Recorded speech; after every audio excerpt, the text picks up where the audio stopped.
Welcome once again to another episode of There's Just Something About Kansas City. I couldn't be happier than having this guy sitting across from me, the one and only Billy Brimblecom. And, I know so much about you, heard so much about you. Of course, we all know about Steps of Faith. We all know you're a drummer from the old rock and roll and grunge age and all that sort of thing. But your story is absolutely incredible. And we are so happy to have you on the podcast. I'm happy to be here. Like I said, when y'all reached out, I was kind of shocked. I was like, wait, why? so thank you. It's an honor to talk to you, man. Yeah, it's great to get your story about, you coming up, being a drummer. Yeah. Okay. And everything you've done in that industry. And all of a sudden now you're the executive director of Steps of Faith. You just go, he does what? Yeah. Real traditional career path. Yeah, huh? Absolutely. Well, let's talk about it. Yeah. You grew up in Shawnee, Lenexa, I think, right? That's right. You went to Shawnee Mission North. Yes. Talk a little bit about growing up. Don't take us past 11 years old because that was an important time in your life. Sure. Yeah, no, I started playing the drums when I was 11 in sixth grade. But I grew up, right around here, like you said, Shawnee, Lenexa, and music. As a kid, I was really into music. I was really into comedy and Saturday Night Live and, Bill Murray and Eddie Murphy movies and all of those things, And so, and then in particular, so like in middle school, for instance, it was like, like eighth grade. Middle school is a terrible time. My kids are getting my son is about to start sixth grade, so he's getting close, and I'm just like, oh dear Lord. But it was tough, and boys played sports, and I played sports, but I wasn't like good at sports. I could have been better at basketball I loved basketball had I practiced, but it kind of hit that point where I could go down the street in the cold to the park, which was only a couple blocks away, and shoot baskets and get better. Or I could stay in my room and put on, Led Zeppelin and Black Crowes albums on headphones and play along on the drums. And so the drums won. And fortunately, nobody in my middle school in eighth grade was like, that great at the drum set. So, that kind of saved me in a lot of ways. Yeah. Well, was it a disgruntled relative who decided, okay, you know what I'm going to do to get back at them? I'm going to give Billy a set of drums at 11 years old and let him drive his parents absolutely crazy. So, to both of my parents' credit, my parents were divorced, so my dad bought me the drum set. So it very well, hadn't thought of it that way. It could have been like, this will stick it to his ex, yeah. But she went with it, man, and somehow.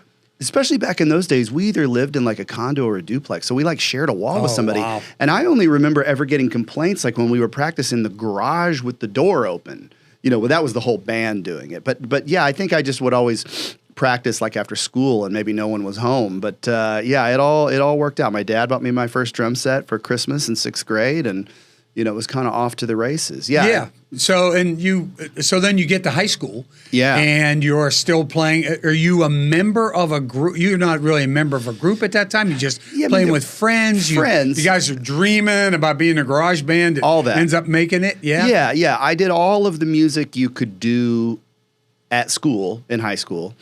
And before I started high school, I had a really great drum teacher who had just graduated from Shawnee Mission North. This guy, Sage Eaton. Shout out to Sage Eaton. He was an incredible drummer and my first teacher. And he, I'd been playing for a few years at that point. And then, so you were self-taught to begin with, I was self-taught. Right? And you said you're listening to Led Zeppelin or whoever, and you're just trying to figure out what they're doing, right? That's how I learned to play. Is like my dad had played drums a little bit. He showed me a couple things like when we brought the drum set home, and that was it. And so I was doing a lot of things completely wrong. It's just, but eventually figured it out. But basically learned from playing along to music. And my first drum teacher, right before high school, I started taking lessons. And then of course, got so much better, so much faster. Because like, oh, wait, here's how you actually do that. But he had said, he was like, you're going to do jazz band at school, right? I was 14. I wasn't into jazz.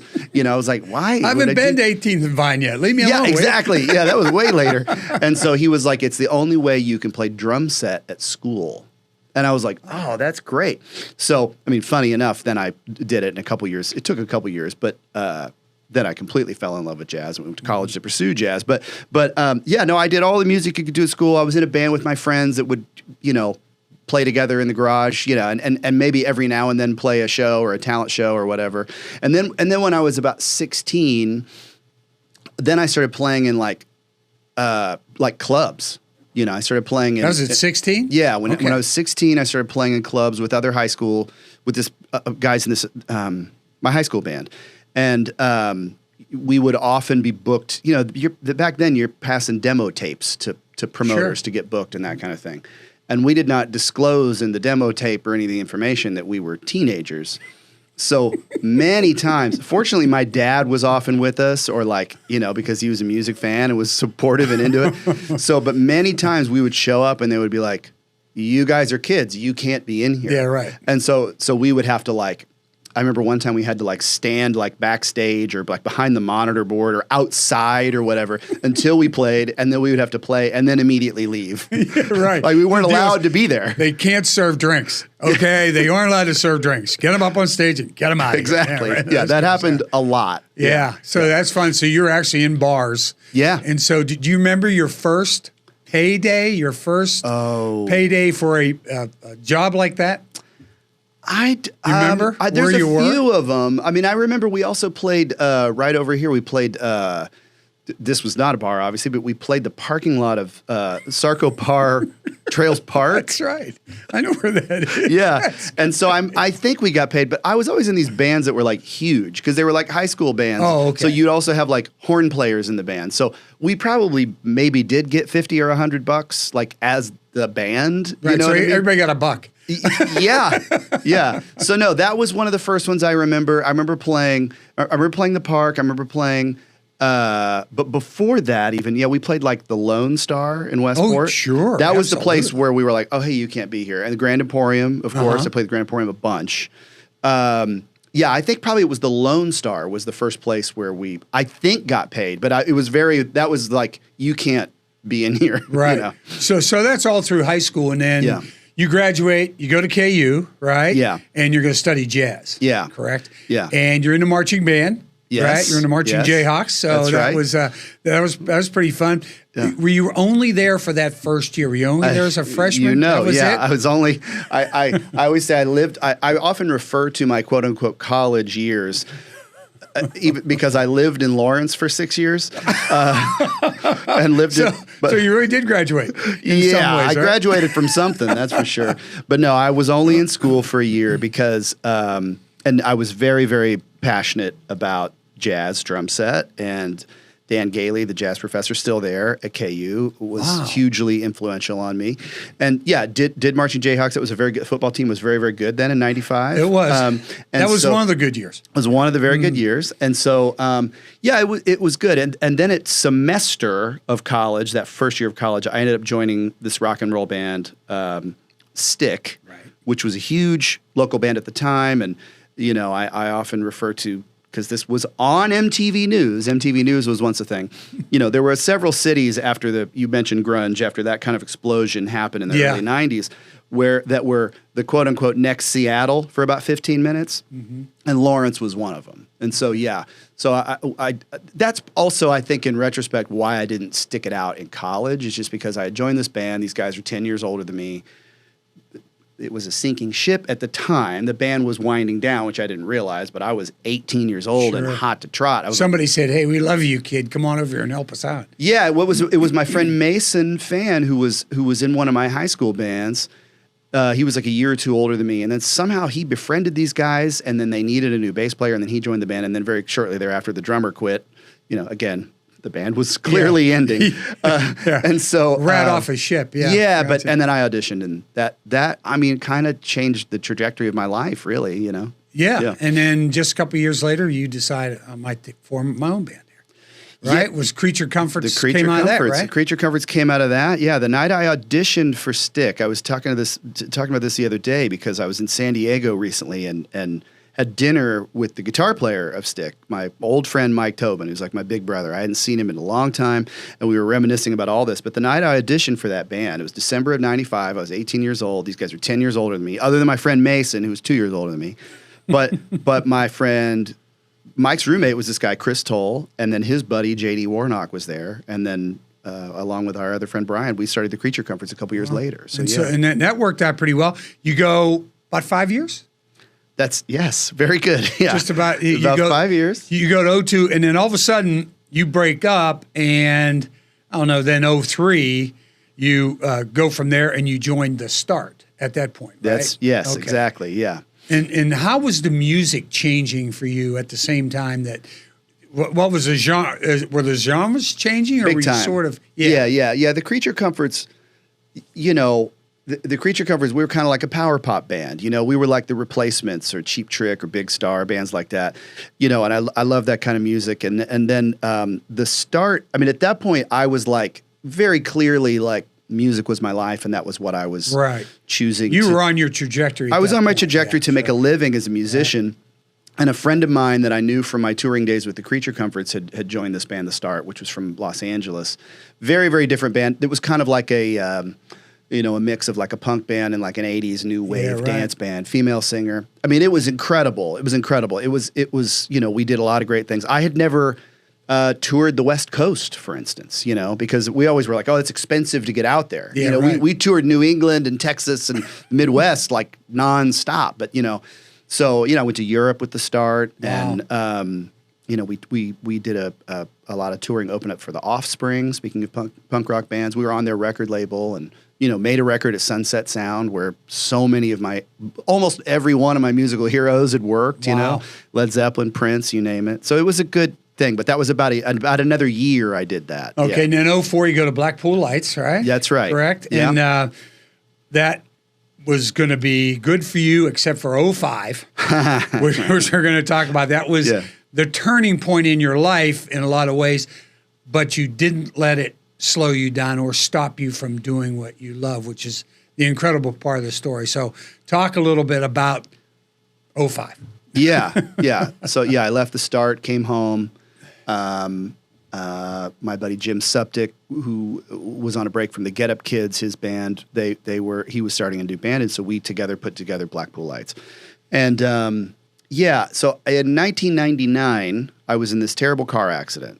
Okay. Driving on K10, right as I was pulling into Lawrence. Terrible road. Coming from here. Very. Well, and it was one of those things where it's like, like when a snowstorm comes on really fast and people are all over the road. And it was one of those things. So I was in this terrible, terrible car accident right as I was pulling into Lawrence.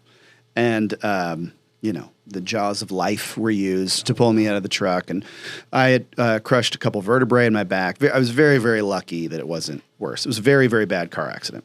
The insurance adjuster told my dad when he went to get my stuff out of my truck that was, at the tow lot, "I'm sorry for your loss." Oh, wow. And he was like, "Oh, no, he survived." Yeah, it was bad. So, but later that summer, long story short, my back was healed and everything, but I started having this crazy pain in my left ankle. And so and really bad for like 3 nights. Then it went away for 3 or 4 or 5 months. So that just kind of, over time, from 99 to 2005, that pain started happening more often. Right. When it would happen, it would last longer, and it would be a higher level of pain. Yeah. It was like a 10. And like a typical guy, okay, it goes away. I'm fine. Right. Right. Yeah, and I even had it looked at a couple years in by the orthopedist that had treated me in Lawrence from the accident. I was like, do I have like a shin splint? Like, what's the stress fracture? What's happening here?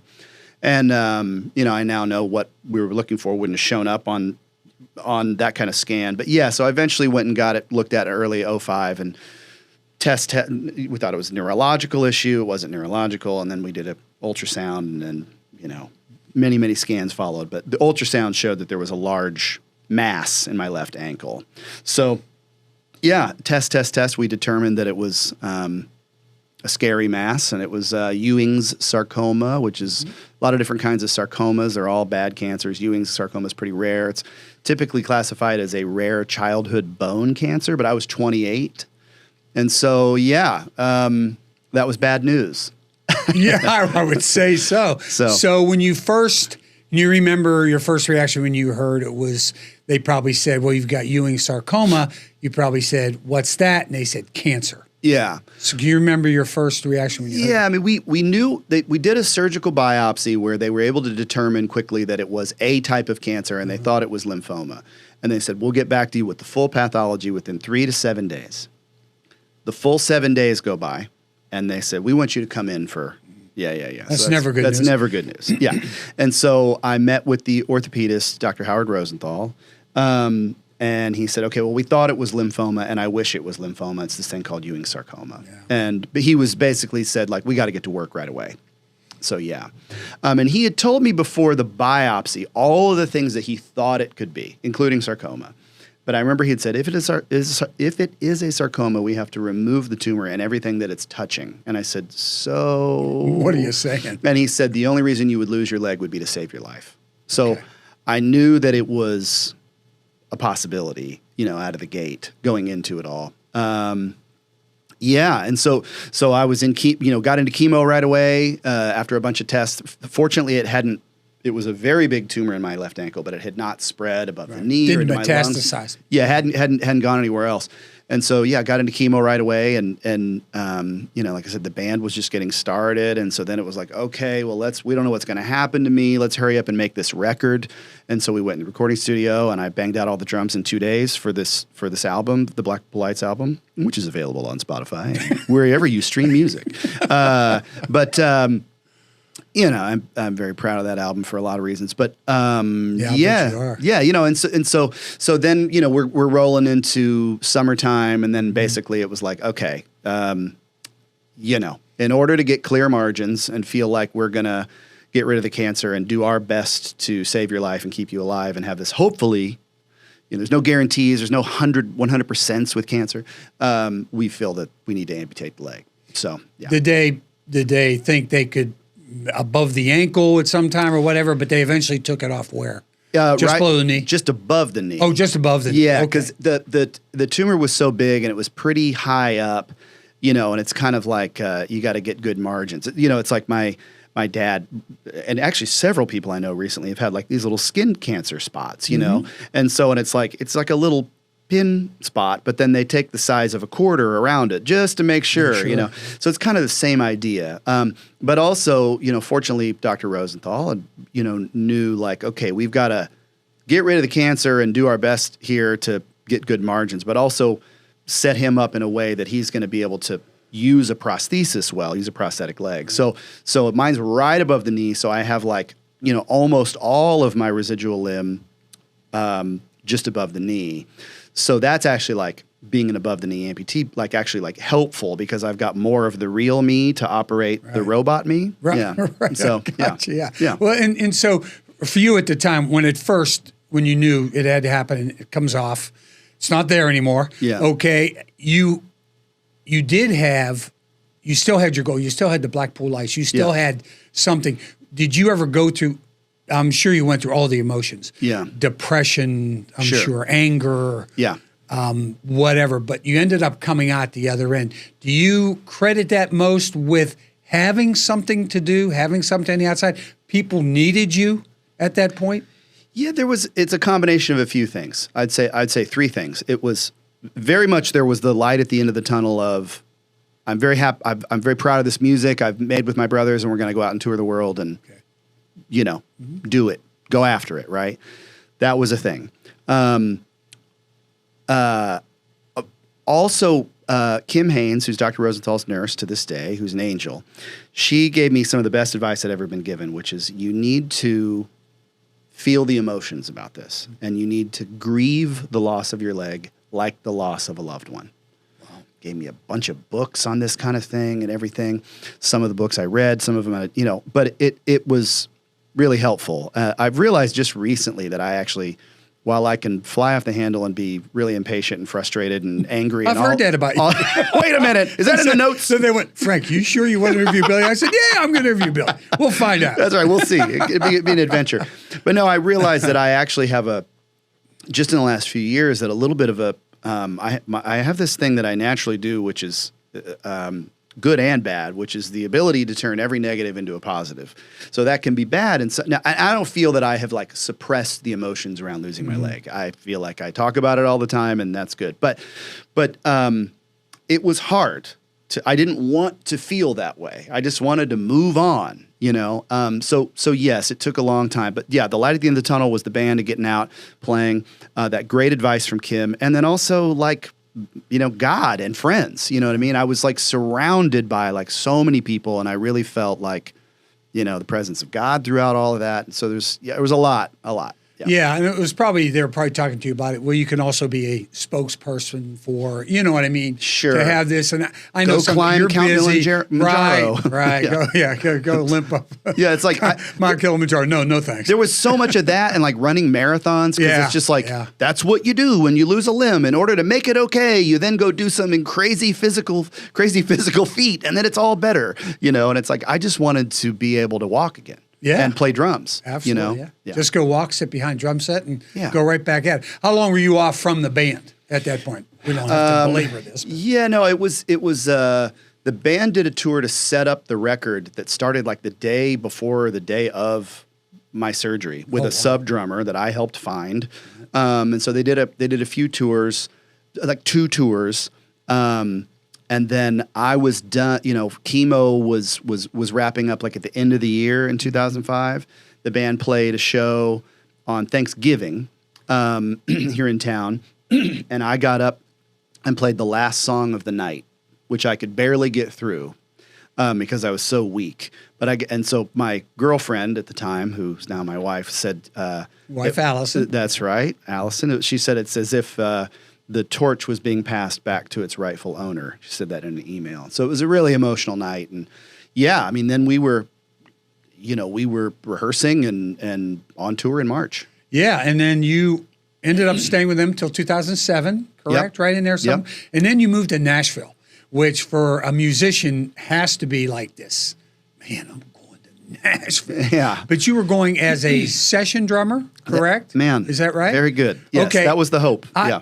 I've seen the documentaries and stuff. You'll see them on these, you know, they'll do them on singers or whatever. Yeah. And you always see them go into a thing. And here's these session guys. Yeah. Okay, who are, it's not their band, it's we're making this. Right? Yeah. And so that's what you did. Who did you do sessions for? Is that what you did? Yeah. And I did some touring too. I mean, all people that were mostly excellent, but none that were like, you know, huge names by any means. Yeah. So yeah, the moving to Nashville was I just wanted more opportunities to make a living playing music. You know, again, the theme. From the time I was 16, I just wanted to make a living playing music.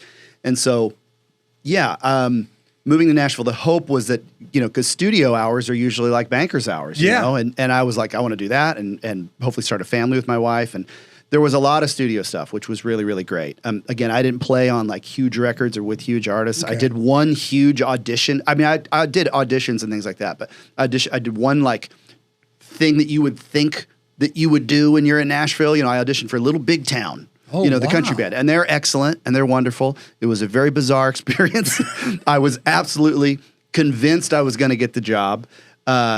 Did not get the job, and that's actually like one of the best things that happened to me because it's like one of those weird sliding doors moment. Had I got that gig, and then it like your whole life takes off in a different way, and yeah, they've been through 10 drummers since then, and so no offense to them, shout out to Little Big Town, appreciate the opportunity, but they would not know me if they saw me, and even if I said the name and probably even replayed this story to them, they probably would not remember, but. Right. But yeah, no, it was working in Nashville but more. It was really more touring than being in the studio, and so that's hard. I was away from my wife, and then we had our first baby, and so then Leo, that's right. Thank you. And so then when touring came back up again, particularly with this artist I've been working with named Katie Herzig, who's wonderful, amazing, beautiful, excellent, very talented. It was a different thing. Touring with her in 2012 changed everything for me. It was really just wonderful, opened up so many doors. I was also working in New York City on this musical my friend had created, and it was really this incredible time. My wife became pregnant in that time. Anyway,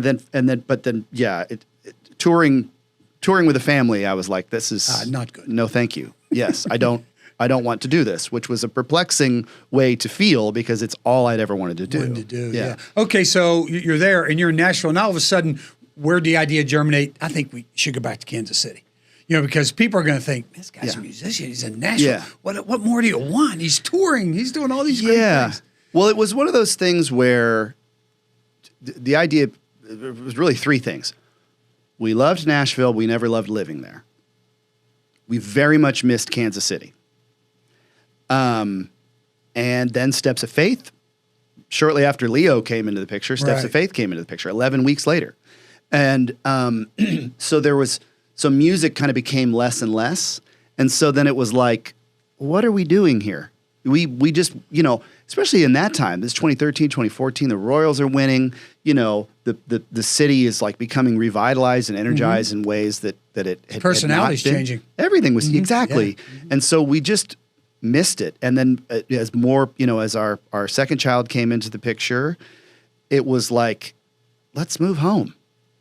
Like I can do Steps of Faith anywhere. And sure. I think maybe better and, not necessarily easier, but like the guy who had hired me for Steps of Faith, I got his blessing to move back here. And he said, I think that you can maybe grow this thing faster in your hometown. Mm-hmm. And I said, I think you might be right. Yeah. And boy, was he, Yeah, so you moved back. I don't know if I want to bring up Summer Breeze and Yacht Rock after all the other stuff you did, okay?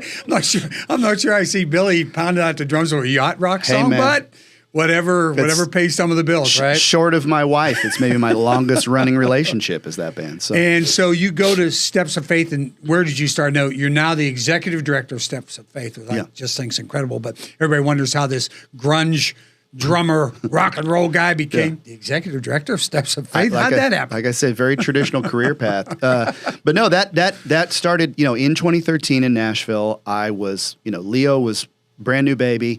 And I was like, okay, I don't want to leave the house, let alone leave the city to go on tour for a month or more. And so I was looking for other things to do for the first time in my life. I might need to pursue a different career path. And then one day I was at the prosthetic clinic getting my leg, something tweaked on my prosthetic leg, and my prosthetist, my leg guy. I don't mean to interrupt, but how long after the amputation did you get the prosthesis, your first one? So I lost my leg August 2005, and then the very first one that I started to learn to walk with was like the end of October of 2005. 2005, okay. All right. So, I was healed and all that. I got you. And learned to walk from there. But I was asked to talk to a guy that was being fitted for a prosthetic leg, a new amputee that was healed up and had lost his leg to cancer. And my prosthetist, my leg doctor, had said, hey, will you talk to this guy that I'm fitting right after you just on your way out, just 5 minutes? I said, I would love to do that. I feel like that's part of why this happened to me. I never get to have conversations like that with other amputees. Let's do it. I went in, talked to him, 5 minutes. He's seeing me, healthy, walking around. Mm-hmm. And I could just see the hope in his eyes. And I left that day thanking God that I was able to have that conversation and speak that language, so to speak, to him. There's a difference in saying, I can only imagine what you're going through, and then saying, I know exactly what you're going through, especially when it's something so, traumatic and specific. Yeah. And so I went home and I told my wife, I said, I wish that could be my job. And so, very long story short, it became my job. Yeah. Yeah. So, and you've always talked about, and I've heard a lot of the sayings, of course, life isn't over. Yeah. Okay. It's okay not to be okay. Yeah. And I think those things are important to hear from someone like you who has experienced it. Yeah. Well, yeah. And I remember being in the cancer center and with people that are in various states of living, not dying, but living, but various states of it. A lot of those people didn't make it out of there, right? All ages. And I just remember, what the saying that came to me is like, okay, I'm alive with a disease that's trying to kill me. You're also getting these drugs where it's this balancing act of trying to kill the cancer and not kill you. Right. And so I was like, as long as you're alive, you got to live, and I just was doing my best just to stay alive, literally and figuratively. Yeah, sure. And I think the other thing, too, is the fact that this costs a lot of money. I mean, it's not always covered by insurance. I know insurance companies aren't your favorite people, okay, which is fine. Right. Yes. And I think that's great, okay, because there's a lot of people out there going, yeah, exactly. Yeah. But the idea that you had to do your own fundraising or whatever to make sure that you got the prosthesis, and I think it cost about $35,000 in there we somewhere? raised $35,000. Okay. It cost $60,000. Oh, okay. Yeah, exactly. Because at that time in 2006, my insurance was only covering half of what I needed because they felt that the technology was experimental and new, which is hogwash. That's all garbage. So no, I stand by the fact that no one is in the business of making money. Everyone is in the business of providing a service. You're telling the news. Right. You're entertaining people by playing drums. You're a garbage man. You're a lawyer. You're a teacher. Oh, dear Lord, teachers, thank God. God bless them.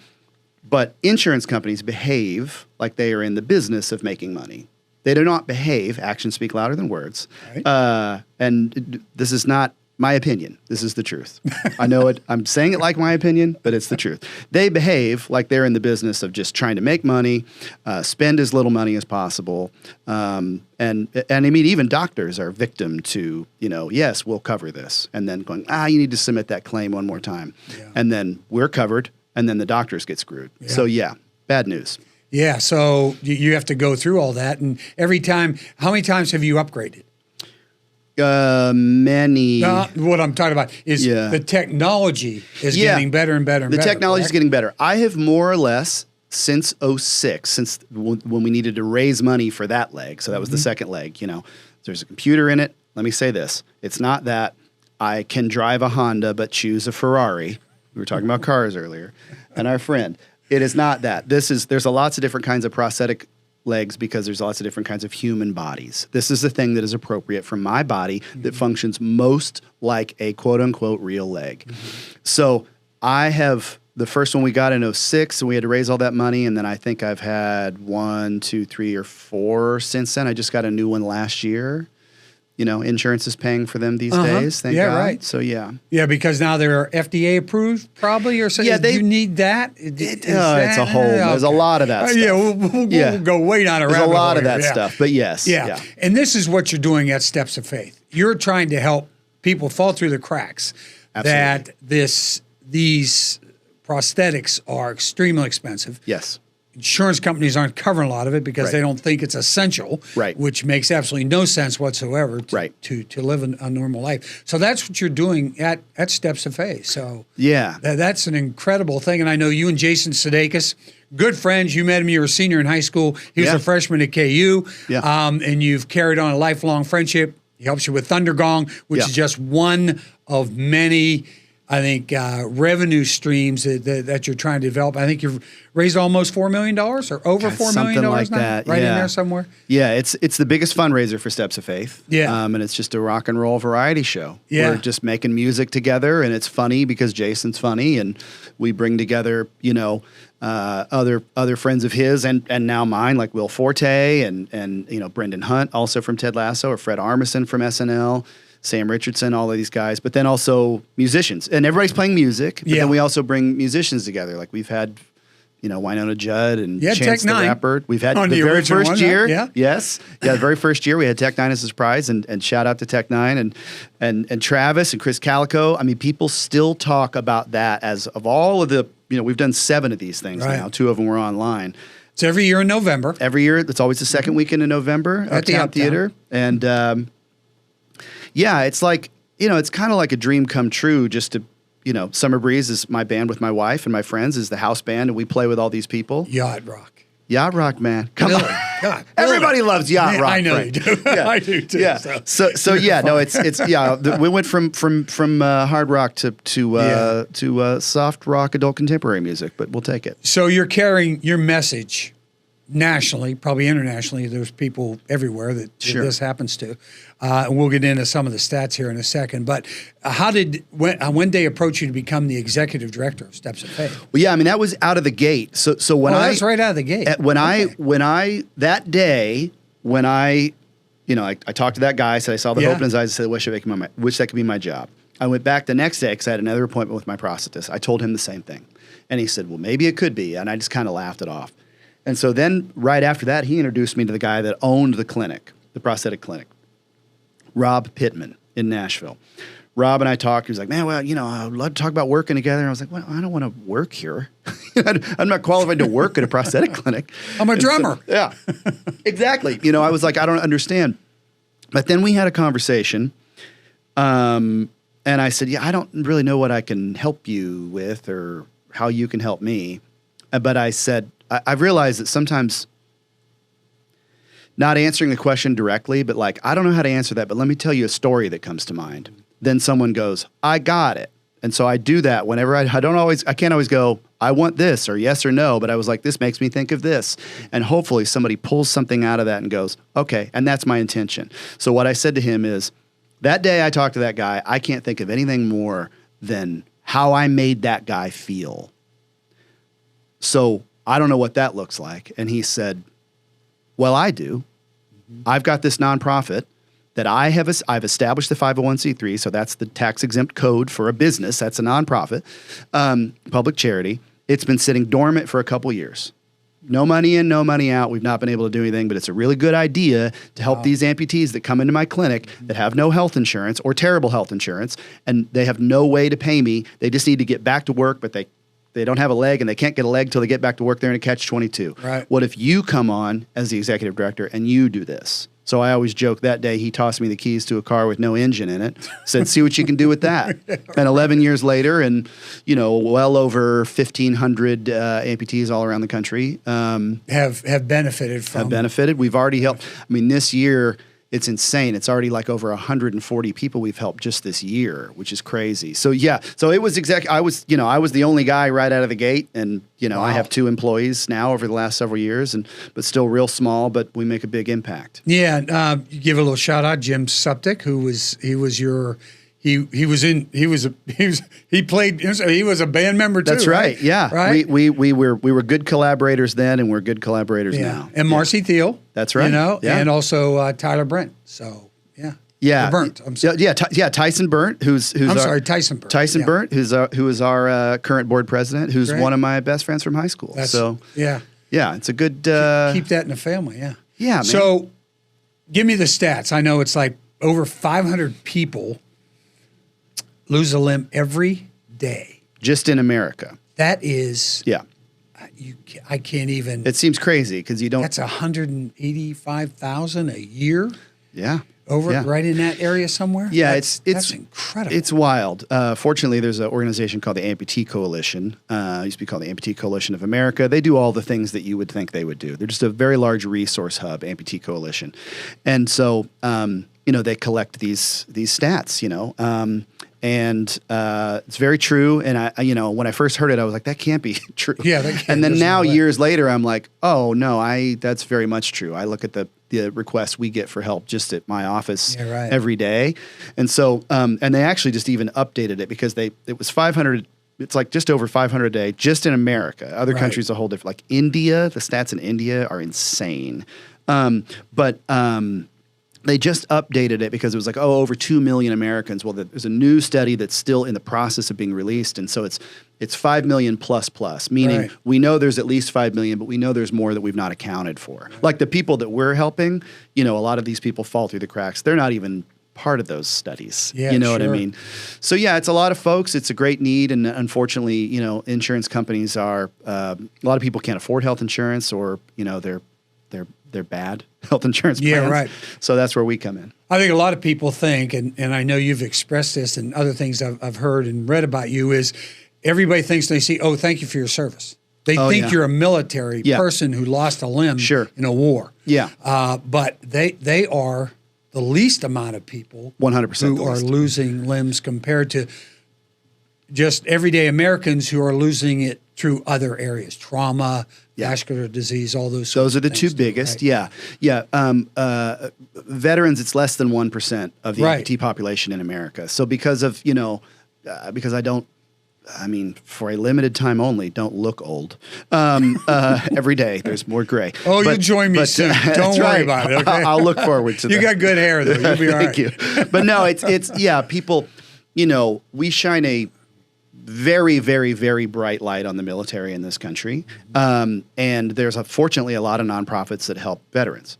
What veterans don't need help with is if you are one of the last stat I heard was 1,558 since 9/11. Wow. So that's not a Vietnam veteran that got diabetes and lost his leg to diabetes. Right. This is in modern warfare since 9/11.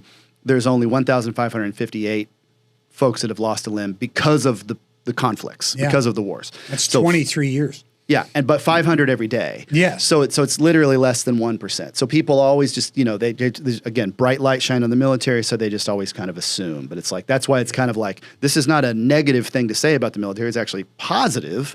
It's like, no. It's these other things that are way less, it wasn't a heroic act. It was like, I got cancer, or it's like someone had some insane series of infections, and in order to save their life, hot topic, they got this drug, but they ended up losing all 4 of their extremities in the process. It's like, I know several people where that very specific circumstances has happened. So but no, on the pie chart of causes for amputation, like those are the 2 you mentioned are the biggest ones: vascular disease, diabetes, and trauma. There's motorcycle accidents, auto accidents. I know 3 guys that were like behind their car and hit by another driver, and that's how they lost limbs. And a couple of them were assisting someone on the side of the road. It's crazy. Yeah, our family's been affected as well. I mean, not our family, but one of our great friends, the Morgan family with, I'm sure you've seen a lot of this on Instagram. Yes. Is Bo and Bree and Bree Morgan, and she ended up with strep A and infected her entire system, and all her blood rushed away from her extremities, and she has lost parts or whole parts of all 4 limbs. And so she's a miracle. It's a miracle that she's alive. Absolutely. But these are the people that you just don't. It's not covered. It's not. That's an expert, whatever, the insurance companies or whatever. So they are fighting for it. Talk to me about how you help people in those types of circumstances, how they get a hold of Steps of Faith. And any other organization you'd like to talk about who helps people in this position. Yeah. So again, Steps of Faith, we're helping folks that have no health insurance at all, or no prosthetic coverage, or like terrible prosthetic coverage, right? One prosthesis a lifetime, or a $10,000 lifetime maximum, something ridiculous like that. StepsOfFaithFoundation.org. It's all there, StepsOfFaithFoundation.org. We also are ourselves, like Amputee Coalition, a little bit of a resource hub.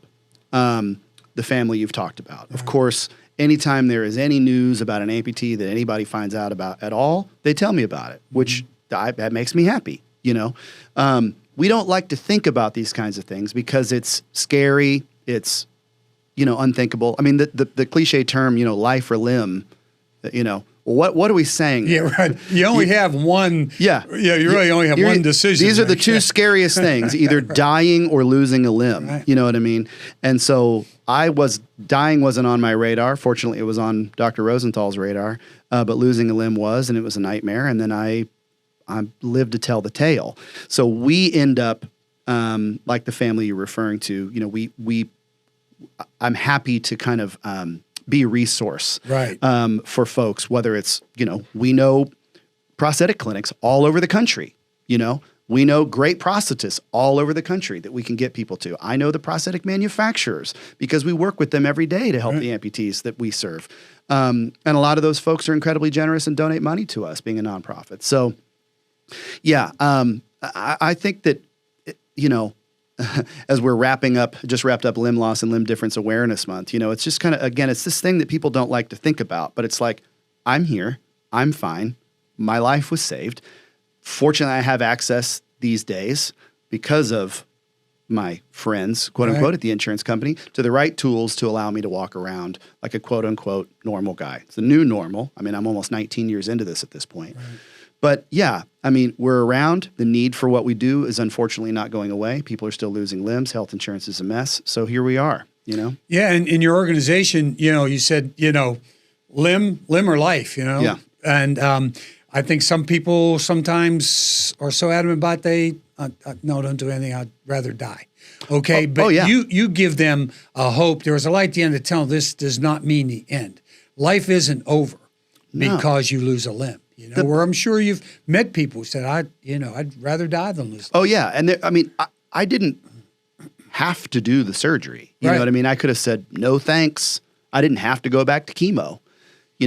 But I feel that it's safe to say I would not be here talking to you because I know people where that's been the case. They're like, no way. Mm-hmm. What happened to me, I was always a purpose-driven guy, and I had a full life up to being 28. But the most beautiful things in my life, my wife, my children, this job, which allows me to help so many people, but also just like have fun with my friends, raising money. Right.